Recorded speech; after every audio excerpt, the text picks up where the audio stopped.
Oi pessoal, muito prazer, meu nome é Christopher Galvão, eu faço dupla aqui com a Marília na área do Renda Fixa Pro e como a Marília tá viajando, tá de férias nessa semana, eu resolvi então trazer um assunto bem legal para vocês. Vamos analisar um banco que muita gente pediu lá atrás quando a Marília fez o vídeo sobre o Banco Inter, que é o Banco Daicoval. Inclusive, eu estava olhando aqui algumas oportunidades CDBs, LCIs do Banco Daicoval, mas será que eles são ou não são seguros?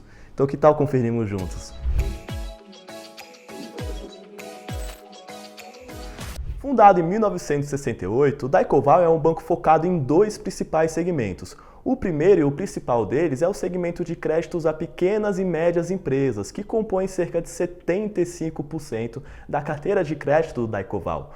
O segundo principal segmento é o segmento de crédito consignado, que representa cerca de 21% da sua carteira, enquanto que os 4% restantes são direcionados principalmente para o segmento de financiamento de veículos. E já nesse começo a gente já consegue fazer algumas considerações importantes. A primeira consideração é que o segmento de créditos a pequenas e médias empresas costuma ser um segmento um pouco mais arriscado. É mais arriscado você emprestar para uma pequena empresa do que uma empresa de grande porte, porque a pequena empresa tem mais chances de não dar certo, de acabar virando inadimplente. Então vai ser importante a gente ver a qualidade da carteira de crédito do Daicoval, que tipo de cliente o banco está lidando. Além disso, sobre o crédito consignado, também já vale fazer uma ressalva. Por quê?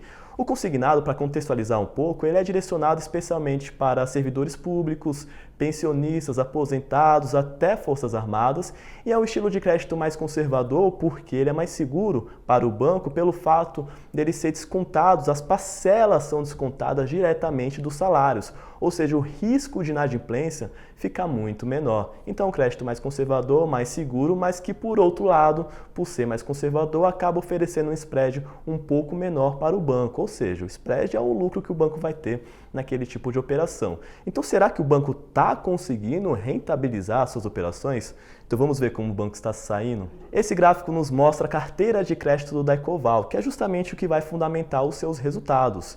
E como que está a carteira de crédito do Daicoval? A gente vê nos últimos anos que vem numa trajetória de crescimento até bem interessante. Inclusive, vale ressaltar que a partir de 2020, esse crescimento da carteira de crédito foi impulsionado pela linha de crédito FGI-PEAC. Mas calma aí, FGI-PEAC? Que sopa de letrinhas é essa? PEAC significa Programa Emergencial de Acesso ao Crédito, que foi iniciado lá em julho de 2020, então aproximadamente 2 anos atrás, por conta da pandemia, da crise inicial da pandemia, e foi um programa feito para facilitar a concessão de empréstimos para pequenas e médias empresas, justamente para dar um fôlego a essas empresas com condições especiais a esses créditos. Enquanto isso, o FGI significa Fundo Garantidor de Investimentos. É um fundo gerido pelo BNDES, que ele passou a cobrir 80% do risco do programa PEAC, enquanto que os 20% de riscos restantes são direcionados aos bancos. Então, foi um programa que foi feito para facilitar a concessão de empréstimos para pequenas e médias empresas com condições especiais, estimular a economia naquela época complicada, no início da pandemia, enquanto que ao mesmo tempo serviu também para diminuir o risco de inadimplência por parte dos bancos que o adotaram, que foi o caso do Daicoval.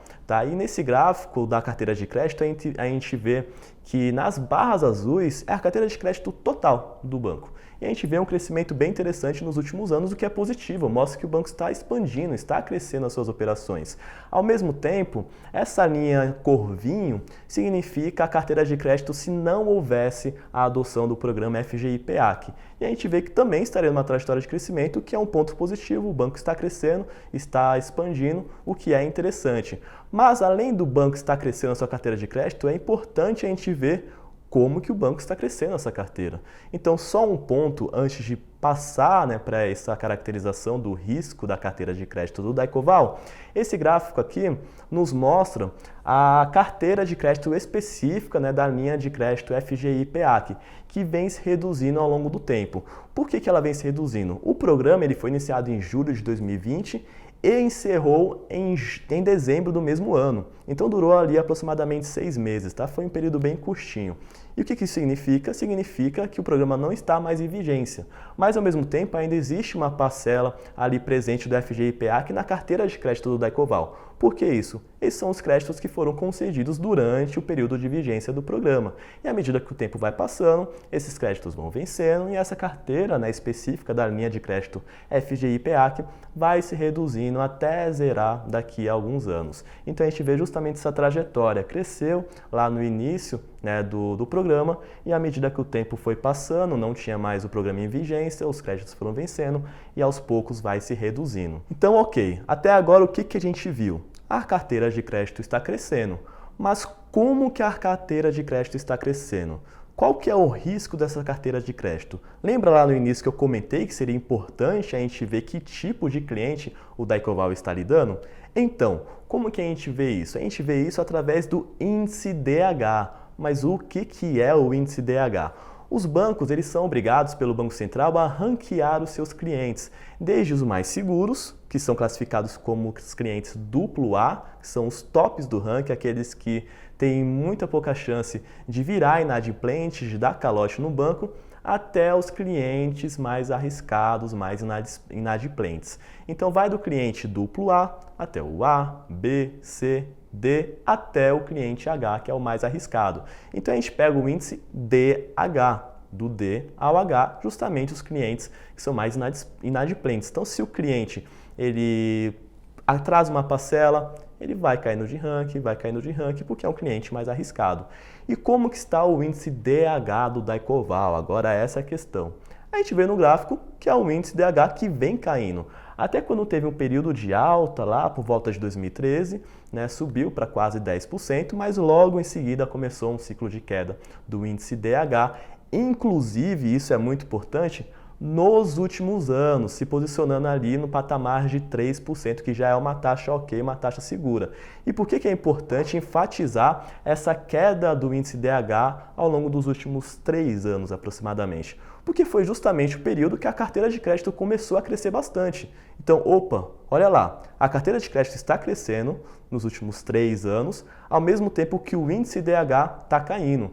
Ou seja, a carteira de crédito está crescendo com base em clientes de melhor qualidade. Essa é uma combinação muito interessante, tá bom? Crédito crescendo, qualidade melhor dos clientes, então isso pode acabar favorecendo as operações do banco, porque a carteira cresce e os clientes vão ser menos inadimplentes. Então, mais um ponto positivo para o Daicoval. Outro ponto interessante para a gente ver o índice DH é que os bancos, ao mesmo tempo que eles têm que classificar os seus clientes por nível de risco, o que ele tem que fazer a partir disso? Ele tem que provisionar a partir desse ranqueamento dos clientes mais seguros aos mais arriscados. Então, se é um índice DH muito alto, significa que a sua carteira está muito arriscada. Então, o banco tem que fazer mais provisões para tentar proteger a sua carteira que está com uma característica muito mais arriscada. Qual o problema disso? Se é uma DH muito alta, o banco tem que provisionar mais e isso acaba comendo a rentabilidade do banco. Então, se o banco tem uma carteira muito arriscada, as despesas com provisões aumentam e isso acaba resultando em um efeito negativo ali no seu lucro líquido, tá bom? Então, quando a gente vê essa característica de carteira crescendo ao mesmo tempo, ganho de qualidade de crédito, o que isso pode estar representando, né? O banco é possível, então, para o banco reduzir as suas despesas com provisões. E é isso que a gente vem observando. Esse gráfico é a despesa de PDD, provisões para devedores duvidosos. E esse ganho de qualidade na carteira de crédito do Banco Daicoval vem permitindo ao banco reduzir as suas despesas com provisões, o que acaba tendo um efeito positivo nos seus resultados, porque é mais uma despesa a menos no seu balanço. Então, ponto interessante.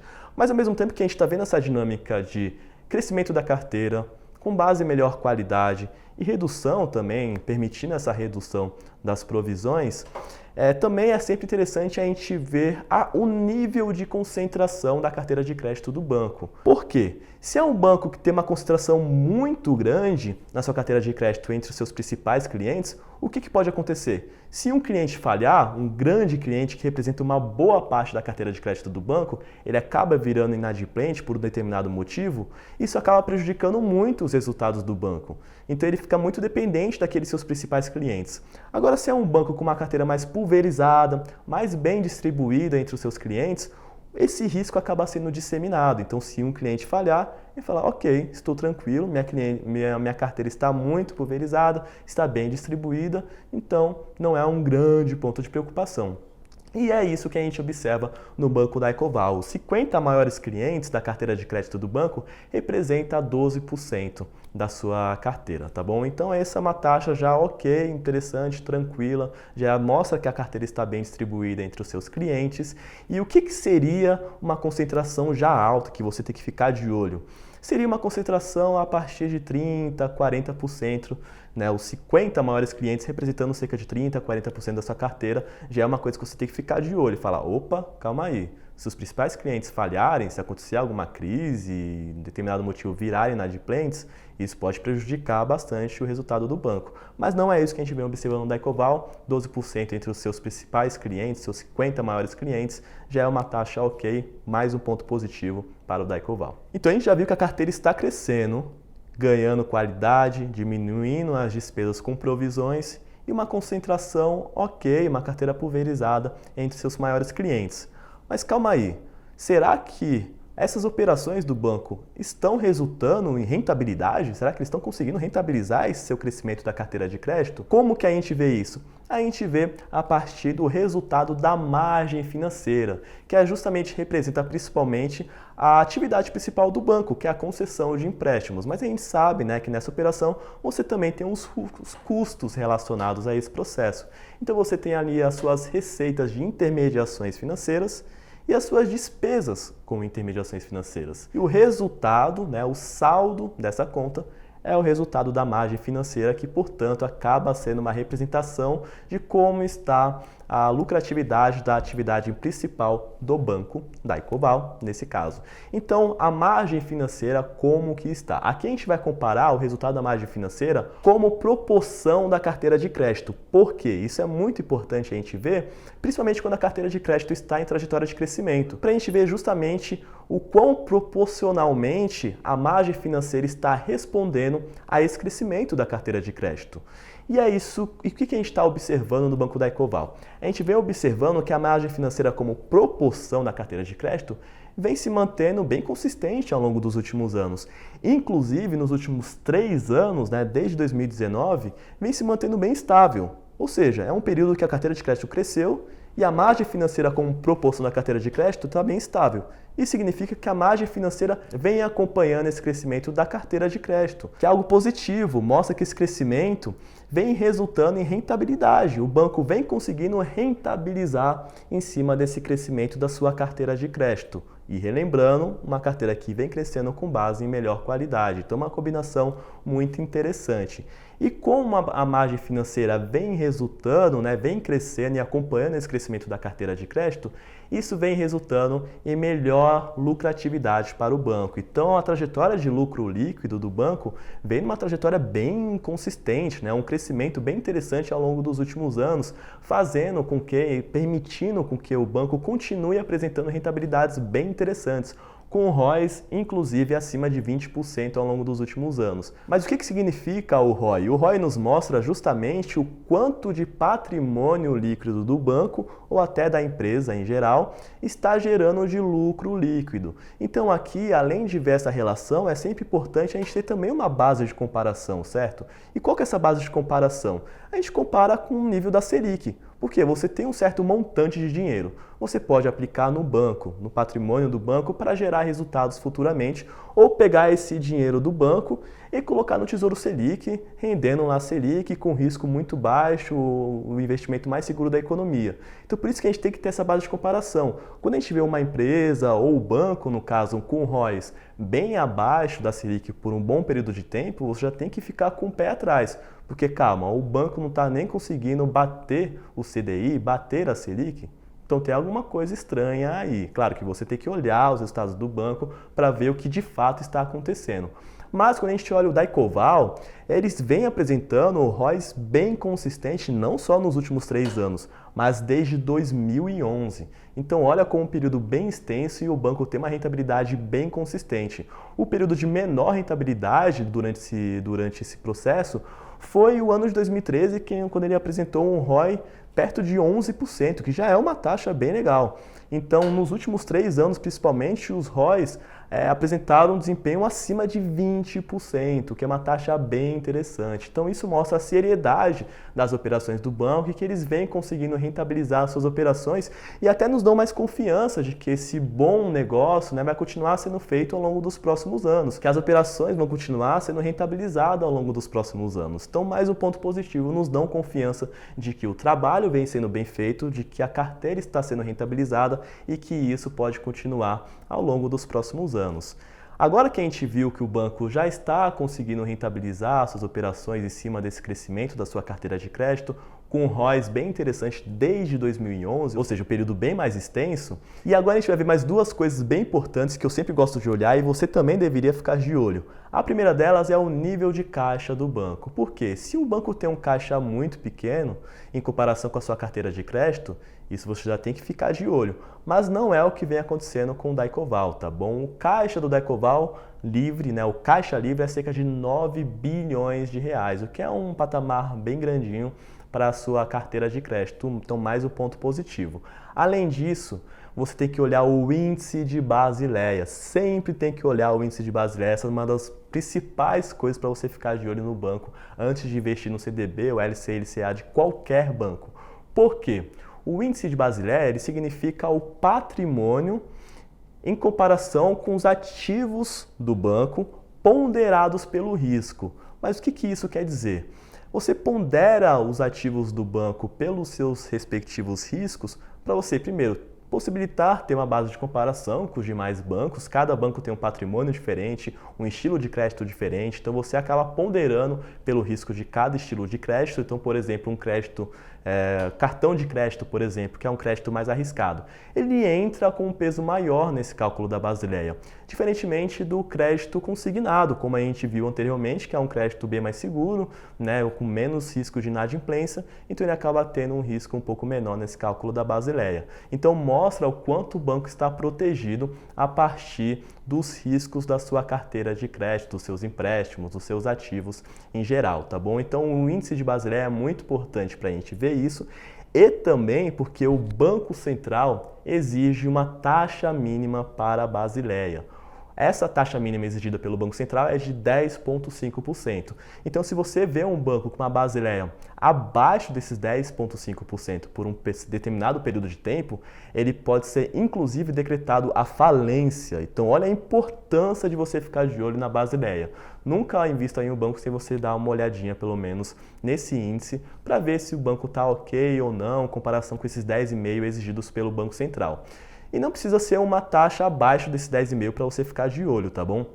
Se o banco está apresentando por vários anos um índice de Basileia bem próximo de inclusive 11%, isso já é algo para você ficar de olho também, porque se acontece uma crise, né, essa Basileia pode acabar sendo comida e consequentemente ficar abaixo da taxa mínima exigida pelo Banco Central. Agora, qual que é um índice de Basileia ok, já tranquilo, já confortável, que você pode sentar na cadeira e falar ok, pelo menos isso o banco está seguro, pelo menos na Basileia. É uma taxa de Basileia em torno de 13%, 14%. A partir desse patamar já é uma taxa bem ok, bem interessante. E é o que a gente vem observando na Basileia do Banco Daicoval. E como eu disse, não só nos últimos anos, né, nos últimos 3 anos, como eu estava comentando, mas também desde 2011. O banco, inclusive, apresentava uma Basileia mais gordinha, de 17%, 18%, agora caiu para 14%, mas continua sendo uma taxa bem tranquila, bem interessante. Ali tem uma taxa mais gordinha do que os 10,5% exigidos pelo Banco Central, então tem uma margem de segurança adicional bem interessante, tá ok? Mais um ponto positivo para o Daicoval, tá bom? Mas antes de finalizar, vamos deixar disponível o link desse relatório aqui na descrição do vídeo para você poder acompanhar os detalhes de tudo que a gente vem falando aqui ao longo dessa apresentação. Então, o que a gente observou até aqui? A gente viu um crescimento da carteira de crédito com base em melhor qualidade dos clientes, também com um banco conseguindo rentabilizar suas operações, apresentando um caixa livre bem gordinho e também um índice de Basileia bem tranquilo, bem confortável. Ou seja, é seguro investir nos produtos de renda fixa oferecidos pelo Banco Daicoval? Sim, é seguro. Eu me sinto seguro em investir e você também deveria se sentir, ok? Inclusive, eu também vou deixar disponível aqui o link do Renda Fixa Pro, que é o produto que eu toco junto com a Marília. Lá no Renda Fixa Pro, a gente não analisa só um banco, mas sim uma lista de mais de 40 bancos, um acompanhamento bem extenso, né? Dá trabalho, então por isso que é bem interessante para os clientes se sentirem seguros, né, em investir em determinados bancos, e não só bancos. A gente inclusive analisa empresas, né, emissões de créditos privados como CRIs, CRAs e debêntures. A gente fala se é seguro e se vale a pena fazer esse investimento, e até também relatórios sobre o cenário macroeconômico e o desempenho da nossa carteira. Então vale a pena dar uma olhadinha e conferir o nosso trabalho, tá bom, pessoal? Se vocês entrarem, vão ser muito bem-vindos e vai valer muito a pena. Muito obrigado, tchau e até a próxima!